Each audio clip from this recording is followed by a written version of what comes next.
few weeks ago, we did the beginning part of this study. چند هفته پیش ما این مطالعه رو شروع کردیم. We are looking at two people in the Bible. در واقع شروع کردیم به دو نفر نگاه کردن، دو تا از این شخصیت‌ها در کتاب مقدس. Paul and David. و پولس و داود. We saw, next page, please. We saw that Paul, at the end of Acts, was under house arrest in ما دیدیم Rome. که در پولس در کتاب اعمال در آخر چجوری در واقع حبس خانگی قرار گرفته بود. He had been arrested 2 years earlier in Jerusalem. در واقع قبل از اینکه به اون حبس برسه 2 سال قبلش در اورشلیم دستگیر شده بود. It was an unjust arrest, and there was no true conclusion in a trial that he had. در واقع این دستگیری ناعادلانه بود، روی عدالت نبود و هیچ تصمیم گیری درستی برای این محاکمهش انجام نشده بود. As a Roman citizen, he had a right to appeal to Caesar. ولی به عنوان یه شهرنشین امپراتوری روم میتونست دعوای خودش رو و این مشکل رو به صورت به امپراتوری روم برسونه، بگه که من قبول ندارم و میخوام این رو استیناف کنم. So he was sent to Rome. برای همین به روم فرستاده شد. But he was under guard of Roman soldiers, the same group of soldiers that were the guards of Caesar. ولی همون سربازایی که در واقع نگهبانان قیصر یا امپراتوری روم بودن تحت در واقع نگهبانی همون سربازها ایشون به پولس به روم فرستاده شد. He was required to get a place to stay and pay for it. و ازش خواستن که خودش یه خونه یه جایی پیدا بکنه و خودش پرداخت کنه براش. And these Roman soldiers took turns guarding him by chaining themselves to Paul. و این سربازا به نوبت با زنجیر بستن خودشون به پولس در واقع از اون نگهبانی می‌کردند. The believers in the city of Philippi, which was some 1,500 kilometers away from Rome, heard about this. و ایماندارای شهر فیلیپوس که حدوداً 1500 کیلومتر فاصله داشتن این مسئله رو که پولس زندانی شده در روم شنیدند. They sent one of their own with some money to help Paul pay for his costs. و یکی از افراد خودشون رو فرستادن با یه مبالغ پولی تا بیاد این هزینه ها رو در واقع بتونه پولس پرداخت کنه. Paul, in response to this, writes a letter back to the Philippians. و پولس در این واکنش یک نامه‌ای می‌نویسه به عنوان همون رساله پولس رسول به فیلیپیان برای این مسئله. It was a thank you letter. در واقع یک نامه تشکر بود. However, in the letter, he does not thank them for their gift until the end of the letter. در واقع در این نامه که پولس می‌نویسه در ابتدا هیچ صحبتی از تشکر از پول نمی‌کنه تا آخر نامه برسه. he tells them some important things beforehand. در واقع میاد مسائل مهمتر رو اول به اونها اشاره میکنه. And he starts with the fact that even though he is imprisoned under house arrest, the gospel is being proclaimed to some people that he probably would never have been able to share. و میخواد به اونو میگه که با این که من الان تو حبس هستم میبینیم که چطور داره خبر خوش انجیل داره به خیلی ها میرسه. The book of Acts ends with Paul still under house arrest for 2 years, and from Luke's account, we don't know what happens. به نظر میرسه که هنوز در آخر نامه که میرسیم هنوز اون در 2 سال زندانه و معلوم نیست چه اتفاقی قراره برای پولس بیفته. Doing God's work. برای انجام کار خدا. Does it sound familiar for some of you who have been in the Persian world? برای بعضی از شما که در این دنیای فارسی زبانه هستین این عنوان خیلی آشناست. انجام دادن کار خدا. What we're going to look at today is learning God's ways. اون چیزی که ما امروز میخوام یاد بگیریم اینه که بتونیم راههای خدا رو یاد بگیریم. I want you to skip a bunch of pages, brother. Go, keep going, keep going. There you go. Learning God's ways from David. و در اینجا که میرسیم در واقع یاد گرفتن راههای خداست که در واقع از طریق داوود پادشاست. There's some significant comparisons of David and Paul. در واقع یک سری تشابهات بسیار مهمی بین پولس و داوود میشه اینجا پیدا کرد. You remember David's story. من فکر میکنم شما به یاد دارید داستان در واقع داوود رو.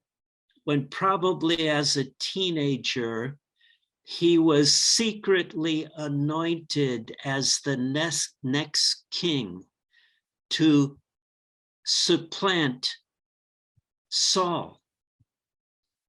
همطور که میبینیم که هنوز داوود خیلی جوان بود به شکل خیلی محرمانه‌ای در زمانی که هنوز شاول پادشاه بود در واقع داوود به عنوان پادشاه جانشین شاول انتخاب میشه.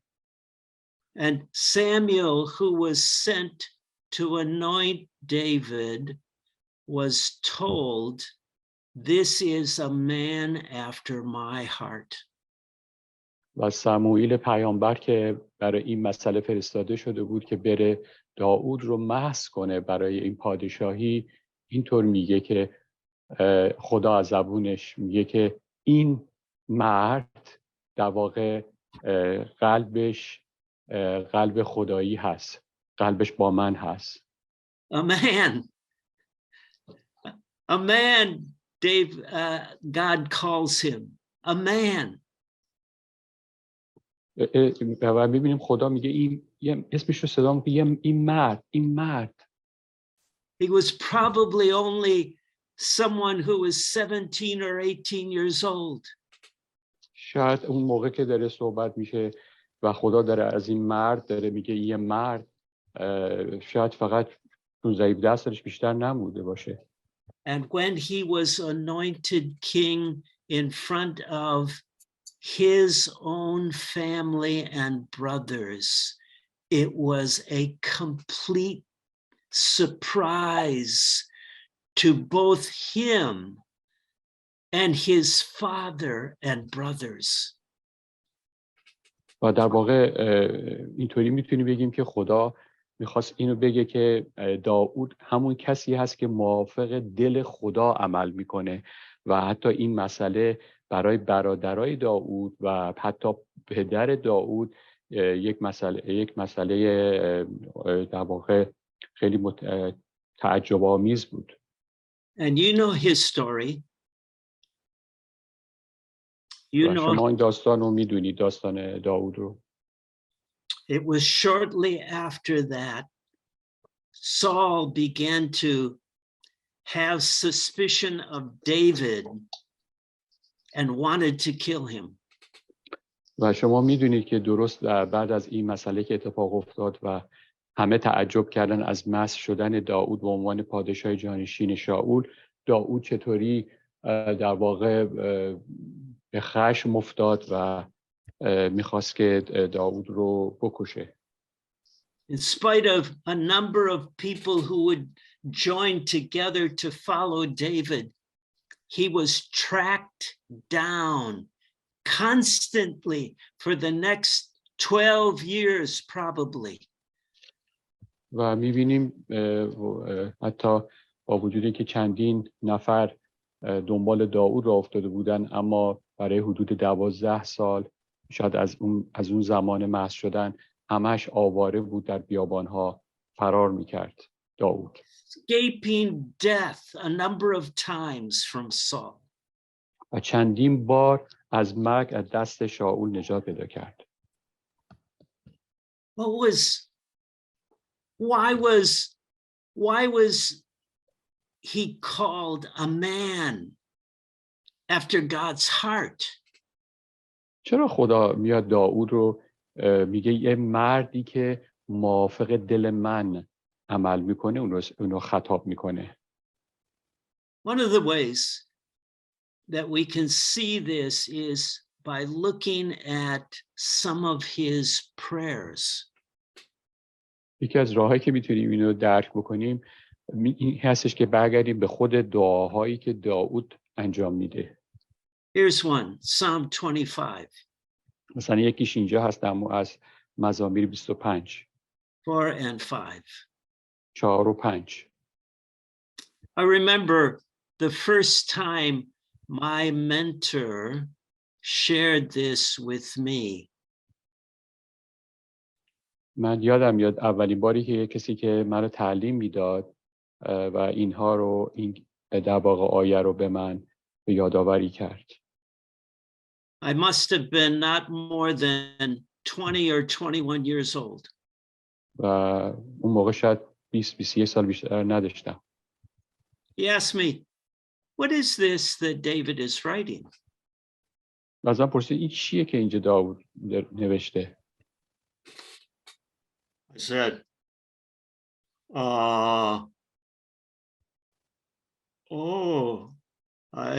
it's a prayer. و خب گفتم که خب یک دعا هست دیگه. He asked me a question. Have you ever asked God this kind of thing? بعد از من سوال کرد تو آیا واقعا تا به حال از خداوند این سوال رو کردی که داود داره اینجا انجام میده؟ I had to look at the prayer again. و بعد مجبور شدم که من دوباره به این دعایی که اینجا نوشته شده دوباره دقت کنم و نگاه کنم. And I said, no, not really. نه، بعد گفتم نه واقعا نه، من تا حالا اینطوری نخواستم، دعا نکردم. He said to me, maybe this would be a good type of a prayer for you to have, right? و بعد به من گفتش که فکر میکنم این دعای خیلی خوبیه که تو در شروع داشته باشی، نه؟ And it was like, yes, I need to do this. بعد واقعا مثل یک جرقه بود تو زندگیم، تو ذهنم، گفتم واقعا من اینو نیاز دارم به این دعا. Read this in Farsi, please, for us. میخونیم از مزامیر 25 4 و 5. ای خداوند طریق‌های خود را به من بیاموز و راه‌های خویش را به من تعلیم ده. مرا به حقیقت خود سالک گردان و مرا تعلیم ده، زیرا تو خدای نجات من هستی. تمامی روز منتظر تو بودم. I started to pray this. I started to think about it as well. و بعد من اینو شروع کردم به دعا کردن و همینطور فکر کردن روش. In the English translation I was using, it says, make me to know your ways, O Lord. در ترجمه انگلیسی که من دارم در واقع میگه که منو یه جوری در واقع وادار کن یا اینکه منو بساز برای اینکه من بتونم راههای تو رو یاد بگیرم. I think, help me out, I think in the New Millennial Version, it also translates that in the same sort of way. Is that right? I don't have it right now with me, that translation. I have the old one, but probably it's so. Yeah. Make me to know your ways. That caught my attention. در واقع این ترجمه به جای کلمه بیاموز فقط نیست، بلکه منو در واقع یه کاری بکن که واقعا منو به این سمت هدایت کن، وادار کن که بتونم راههای تو رو خداوند یاد بگیرم. و بعد قسمت بعد هست که میگه که در واقع مسیرهای خودت رو هم به من بیاموز. There were two things that stood out to me. در واقع 2 تا نکته بود که برای من اینجا قابل توجه شد. David was wanting to know God's ways. یکی که داود میخواست راههای خدا رو بدونه. Not just what God says to do, but the way to do it. نه اینکه فقط خدا بهش بگه چی کار باید بکنه، بلکه واقعا اونطوری که خدا میخواد اون انجام بده. And he was saying, make me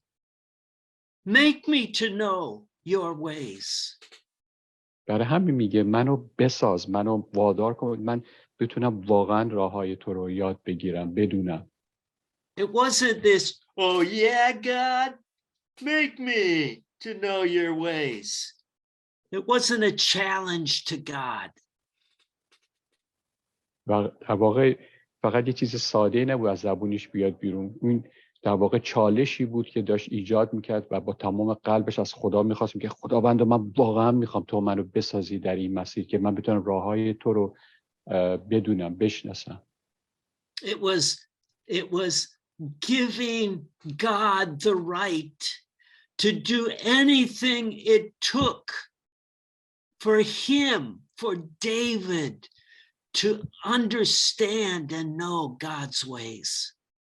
در واقع داود میخواست اینجا تمام حق و درستی رو به خداوند اهدا کنه و بگه خداوند من میخوام و میدونم فقط تو باید من در این مسیر بسازی و بخوای که من بتونم راههای تو رو یاد بگیرم.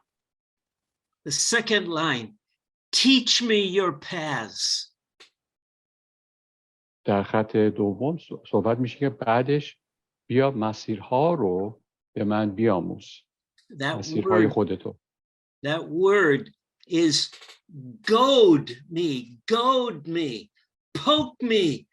poke me.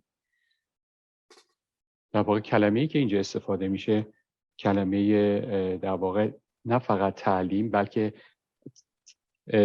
هدایت میاد اینجا. منو هدایت کن، منو تعلیم بده و هدایت کن. Do the poking of me from behind to make me know your ways. یه جورایی از پشت منو بکش به اون طرفی که بتونم راههای تو رو یاد بگیرم. Third line. Lead me in your truth. و در خط سوم مرا در حقیقت خودت در واقع اینجا هدایت نما. And this word in Hebrew has to do with guide me and train me in your truth. و در واقع کلمه‌ای که در اینجا هست در عبرانیش میشه گفتش که هم معنی در واقع هدایت میاد هم تعلیم. منو هدایت کن، منو تعلیم بده. Notice what David is telling the Lord. خوب توجه کنین که داود چی داره میگه به خداوند.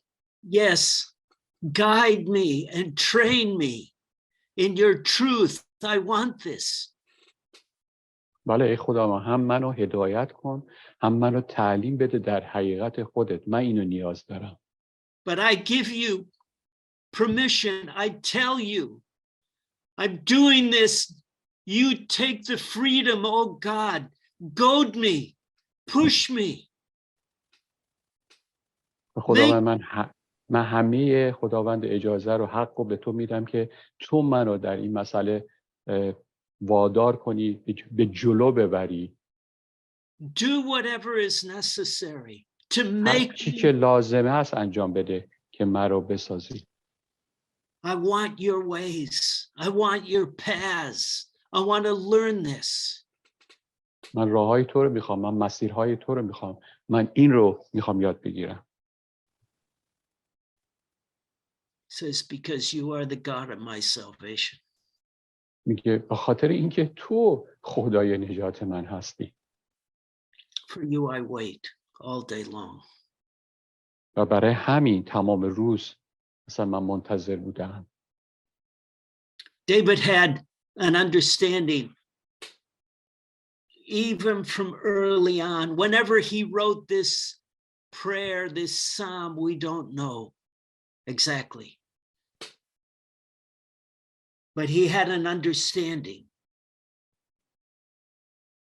می‌بینیم اینجا داود یک درک خاصی از این آیه داشته. دقیقا ما نمیدونیم کجا بوده نوشته، اما دقیقا یک درک خیلی خاصی داشته از این مسئله. His understanding was this. He leads, he guides, he uses that same word, he guides and trains the humble in what is right. و اینو ببینیم در آیه 9 هست که میگه که ما میدونم که خدا اونایی که در واقع فروتن هستن رو اینها رو در به انصاف و درست رهبری خواهد کرد. And he teaches, he goads the humble in his way. و همینطور همون آدمای فروتن و خداوند به راه خودش تعلیم خواهد داد. Change the page, brother, please.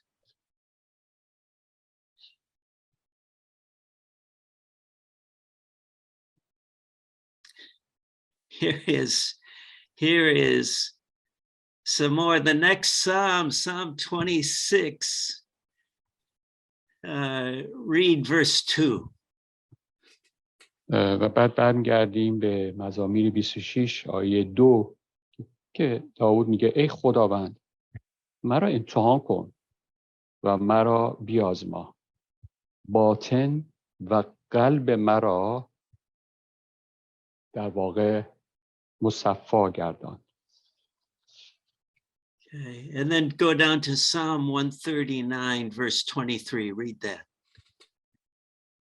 Okay, I'm going to read the Psalms 26, Okay. number verse 3. Says, Okay, verse 3. Yes, go ahead, please. زیرا که رحمت تو در مد نظر من است و در راستی و حقیقت تو رفتار نمودم.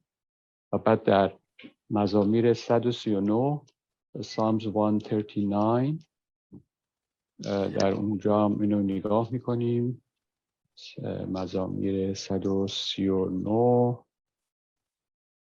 23 و 24 23 و 24. ای خدا مرا تفتیش کن و قلب مرا بشناس، مرا بیازما و فکرهای مرا بدان و ببین که آیا در من راه فساد است و مرا به طریق جاودانی هدایت فرما. Yeah, again, it's this same thing from David. He's saying, prove me. It's like when somebody takes some gold or silver and they test that metal. They put it under intense heat, and the junk, the non-silver, comes to the top and they put it away. خیلی جالبه که در اینجا داوود میگه ای خداوند منو امتحان کن، مرا بیازما، مثل کسی که یک طلا یا نقره‌ای داره و میخواد این رو بیازماید و اون رو تحت در واقع آتش بسیار شدیدی قرار میده. Psalm 139, search me, O God. و اونجاست که می‌بینیم در مزامیر 139 هم همونطور باز دوباره داوود میاد اعلام میکنه و میخواد و به خداوند میگه که ای خداوند مرا تفتیش کن. The word is penetrate. Go below. Go into my heart. Examine it. کلمه‌ای که خدا استفاده میکنه کلمه نفوس است. برو تو اعماق دل من و منو بشناس. I've got a question. من یه سوال اینجا دارم. Is there a difference between searching our own hearts and giving God permission to search us and try us? سوالی که من دارم اینه که آیا تفاوتی هست که زمانی که ما قلب و دل خودمون رو تفتیش میکنیم و زمانی که ما به خدای اجازه رو میدیم که او بیاد و قلب‌های و دل ما رو تفتیش کنه و بیازماید. If we search our own hearts, I know this. Either the only thing that I come up with is false ideas of myself. اون چی که من خودم میتونم بگم وقتی که من خودم و دل خودم در واقع آزمایش میکنم و تفتیش میکنم، فقط یک شخصیت شاید نادرستی از خودم پیدا کنم. Or if I'm honest with myself, all I see is the junk, the defilement, the sin in my own life. و وقتی که خودم واقعا به خودم صادق هستم، جز آتشغال و گناه چیزی دیگه در خودم پیدا نمی کنم. David gave God permission in no uncertain terms. You, O God, you search me. و می‌بینیم داوود بدون هیچ شرطی کاملا خودش رو در اختیار خداوند قرار میده و میگه ای خداوند دل من رو کامل تو تفتیش کن. You do whatever is necessary to make me know your ways. هر چی که هست لازمه انجام بدی انجام بده تا من بتونم راههای تو رو بشناسم. Let's flip a couple more pages over. We'll finish this up. We'll go back to Paul.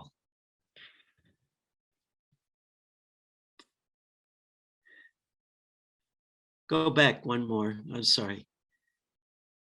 One more. Okay, back to Paul. There it is. That one right there. Yes, back to Paul. حالا برمیگردیم به پولس. What does he do? حالا پولس چی کار میکنه اینجا؟ He's openly sharing his personal life to the Philippians here. میبینیم در اینجا میاد واقعا قلب خودش رو با مردم فیلیپی در میون میگذاره. چی فکر میکنه؟ And he describes some of these towering things, okay, that he wants for himself.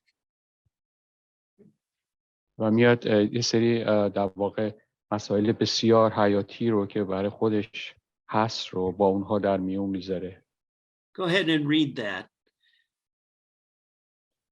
Philippians chapter 3, 7 to 12.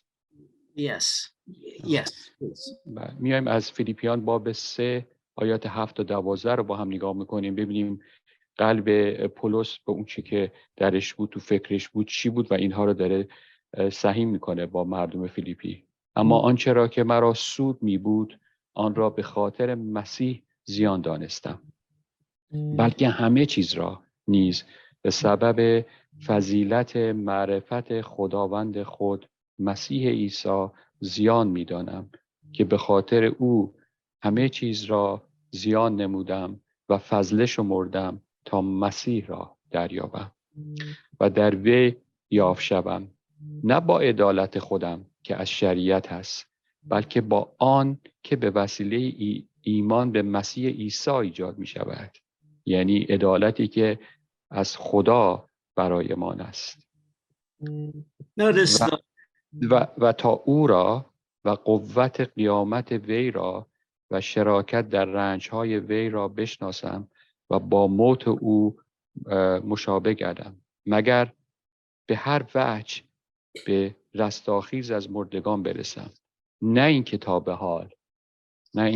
به حال به چنگ آورده یا تا به حال کامل شده باشم، ولی در پی آن میکوشم، بلکه شاید آن را به دست آورم که برای آن مسیح نیز مرا به دست آورده است. Notice what he says in verse 12. دقت کنید در آیه 12 پولس چی داره میگه؟ Not that I've already obtained this. نه اینکه الان به دست آورده باشم. But I press on to take hold of that for which Christ Jesus took hold of me.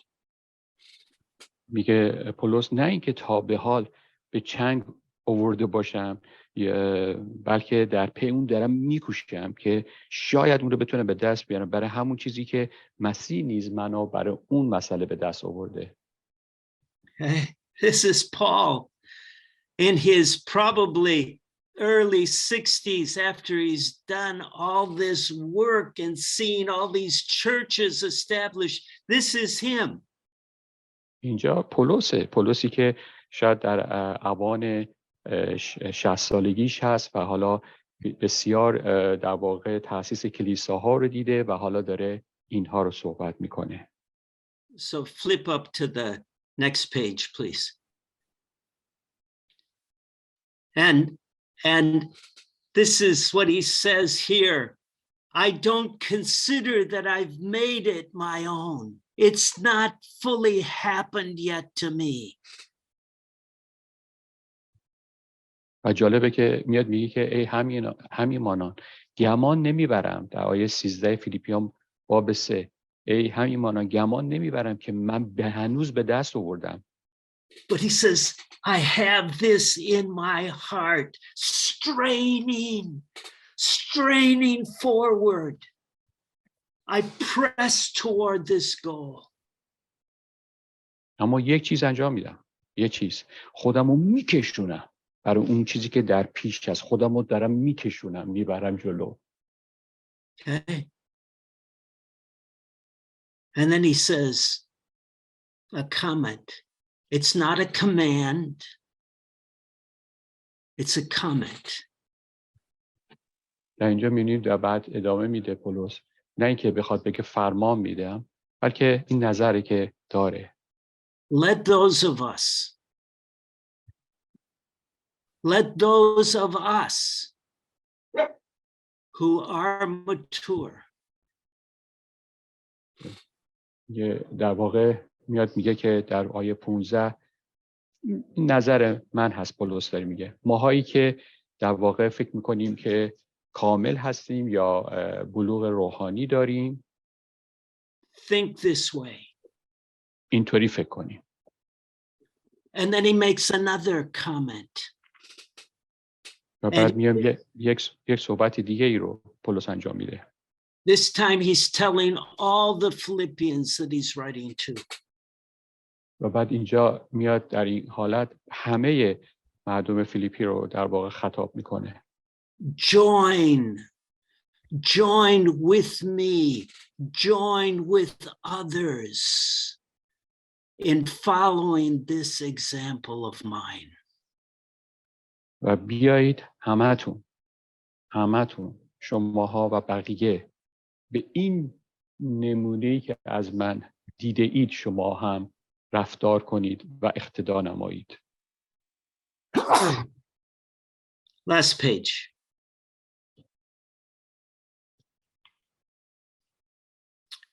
Learning God's ways while doing God's work.